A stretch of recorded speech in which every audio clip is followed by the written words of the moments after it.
हे दोस्तों, आज मैं आपको बताऊंगा एक की रीजन क्यों कुछ ही लोग बहुत अमीर बन पाते हैं और क्यों ज्यादातर लोग गरीब या फिर मिडिल क्लास रह जाते हैं। रॉबर्ट नाम का एक लड़का था जिसके दो बाप थे।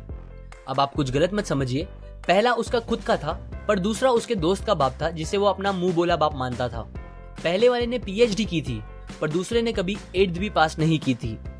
दोनों बहुत ही स्मार्ट और हार्डवर्किंग थे पर दोनों की सोच बहुत ही अलग थी और दोनों रॉबर्ट को अलग अलग बातें सिखाते थे।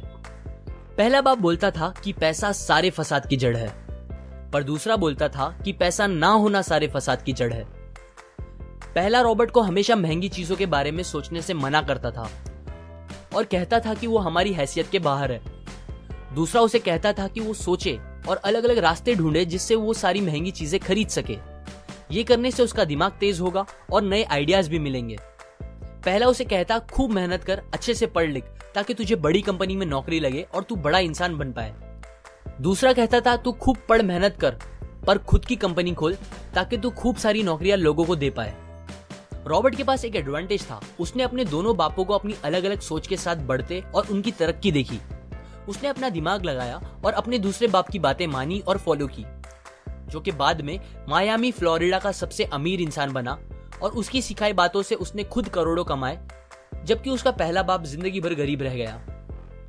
सबसे इंपॉर्टेंट बातों में से एक बात जो रॉबर्ट ने अपने अमीर बाप से सीखी वो थी फाइनेंशियल लिटरेसी, जिसका मतलब है एसेट्स और लायबिलिटीज के बीच का डिफरेंस जानना। अब आप गौर से सुनिए, ये नॉर्मल कॉमर्स में सिखाए गए मीनिंग से थोड़ा अलग है। रॉबर्ट ने काफी इजी शब्दों में उसका मीनिंग बताया है, जो कि कुछ ऐसा है। एसेट्स कोई भी वो चीज होती है जो आपको पैसे बना के दे या फिर आपके जेब में पैसे डाले, और लायबिलिटीज वो चीजें होती है जो आपके जेब से पैसे ले ले या आपके पैसे खत्म करे। अमीर लोग इसीलिए अमीर होते हैं बिकॉज वो अपने एसेट्स बनाते हैं, जबकि मिडिल क्लास लोग बस लायबिलिटीज पे खर्च करते हैं। मिसाल के तौर पर रमेश और सुरेश नाम के दो दोस्त थे। दोनों सेम पोजीशन और सेम सैलरी पे काम करते थे। जब भी उन्हें सैलरी मिलती, रमेश अपनी सैलरी से नए कपड़े, नए गैजेट्स, नया फोन, बाइक या कार ऐसी चीजें खरीदता था जो उसे अमीर जैसा फील कराती थी। पर वो ये नहीं समझता था कि ये सारी चीजें लायबिलिटीज है जो उसके पैसे उससे ले रही है, ना कि बस जब वो उन्हें खरीदता है तब, बल्कि आगे भी मेंटेनेंस वगैरह के लिए, जिसकी वैल्यू वक्त के साथ कम हो जाएगी और ना ही वो उससे आगे कुछ पैसों का प्रॉफिट देगी। बट सुरेश ऐसा नहीं था।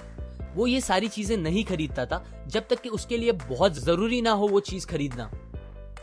वो पैसे जमा करता था और एसेट्स पे खर्च करता था, जैसे कि स्टॉक्स, बॉन्ड्स, रियल एस्टेट, अपनी खुद की स्किल्स बढ़ाने के लिए या कुछ सीखने के लिए जो उसे आगे और पैसे बना के दे।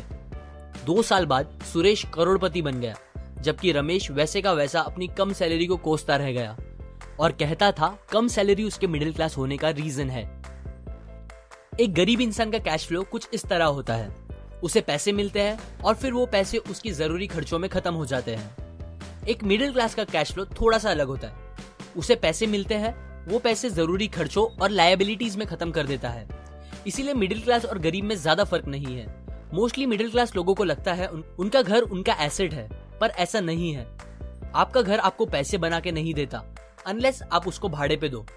जबकि अमीर लोगों का कैश फ्लो ऐसा होता है, उन्हें पैसे मिलते हैं, वो उस पैसों से अपने एसेट्स बनाते हैं पहले और फिर उससे बने पैसों से खर्चा करते हैं। इसीलिए वो अमीर होते जाते हैं क्योंकि उनके इनकम के सोर्स बढ़ते जाते हैं। अगर आपको अमीर बनना है तो ये बात याद रखें अच्छे से।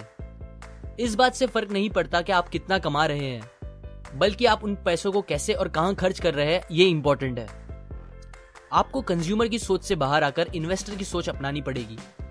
लोग कंप्लेन करते हैं उनकी खराब कंडीशन का रीजन उनकी कम सैलरी है और सैलरी बढ़ेगी तो वो आराम से रहेंगे। पर प्रॉब्लम ये है कि इनकम बढ़ने के बाद लोगों के खर्चे ज्यादा बढ़ जाते हैं, क्योंकि ज्यादा पैसे ज्यादा अच्छी चीजें खरीदने पे मजबूर करता है, जैसे कि एक बेहतर फोन, कार, घर, जो कि सब फिर से बस लायबिलिटीज है जो आपको कभी अमीर बनने नहीं देगी। ये बातें मैंने रॉबर्ट कियोसाकी की book rich dad poor dad से पढ़ी है, जो वो पहली बुक थी जिसने मेरी सोच चेंज की और बेहतर बनाई। अगर आपको ये बातें अच्छी लगी तो लाइक करें, अपने व्यूज कमेंट करें और फाइनली सब्सक्राइब करें।